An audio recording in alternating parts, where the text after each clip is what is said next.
This video is brought to you by StoneAgeGamer.com, a fantastic site for retro games, systems, accessories, and more. Be sure to check out StoneAgeGamer.com. Skip it up and that up! The whole violent video games bullshit is never going to go away. Why is it never going to go away? Because politicians want money out of developers and publishers, and they know that most of the American population that doesn't game is completely ignorant to gaming, and they think that violent video games actually are dangerous, even though they aren't, and there are labels on games, just like there are on movies, to let parents know if a game is bad for them. So before I start ranting, what am I talking about here? The U.S. House of Representatives Ways and Means Committee, they're finally reforming the tax code, because the tax code in the United States is just a mess and it's ridiculous. This bill for the tax code that's in the U.S. House of Representatives is singling out violent video games and refusing them a proposed research and development tax break. I'm quoting from the Washington Examiner here. On page 19 of the executive summary, the committee mentions an improved and permanent research and development tax credit, which has benefited countless industries from manufacturers to software creators to food producers. As such, the bill proposes a so-called improved permanent R&D tax credit in order for American companies to compete against their foreign competition who have long had permanent R&D incentives. But on page 24 of the bill, it removes that tax credit from the violent video game industry under a section about closing loopholes. One of the plan's provisions preventing makers of violent video games from qualifying for the R&D tax credit.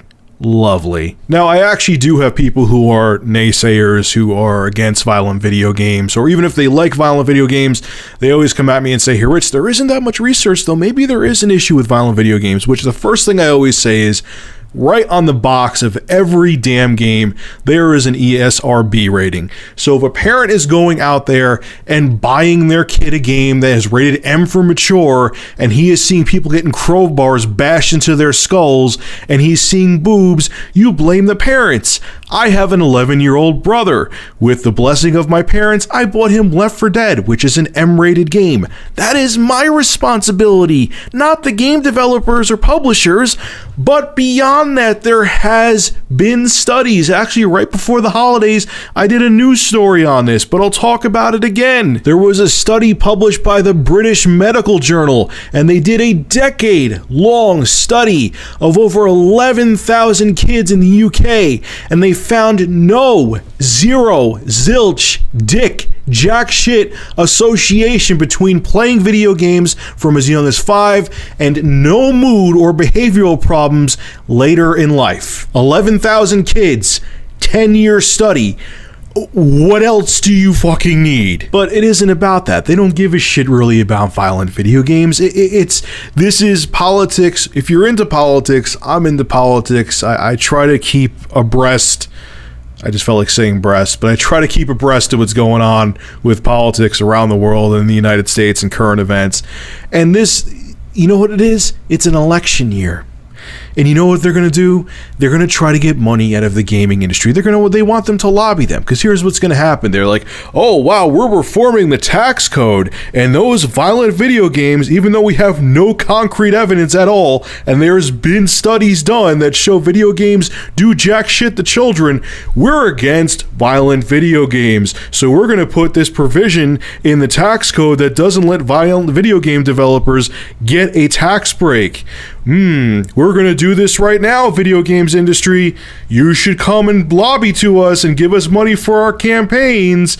You really should. Maybe we'll change our minds if we have a discussion with a big check involved." Wink, wink. It's so annoying. Politics, it's all about that dollar. They have no other reason to do it. There's a rating on the game, which means that there's no responsibility on the publisher and developer's part.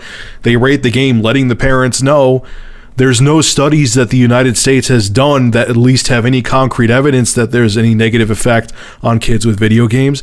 It's just a bullshit excuse because they know Americans, especially ones that don't game, which there's a lot of them, are ignorant to gaming. They may think there actually is something bad about gaming, and they want to milk money out of the gaming industry. Mark my words, this this whole provision in the tax code, I guarantee you, probably won't pass. And you know why it won't pass? Because I guarantee you big publishers and developers are probably going to go down to Washington and kiss their ass and lobby them, aka give them legal bribes to make it go away. I assure you. And the thing is, too, I forgot to mention this, even if this whole tax loophole does get closed up and American developers have to pay taxes because they're making violent video games, they're going to do it because violent video games is where most of the money is, because we enjoy murdering other people in video games. So it isn't that they're going to go anywhere, but I doubt this is going to pass anyway, because I guarantee you're going to have big time publishers and developers going down to Washington and stuffing politicians' pockets with a crap load of cash.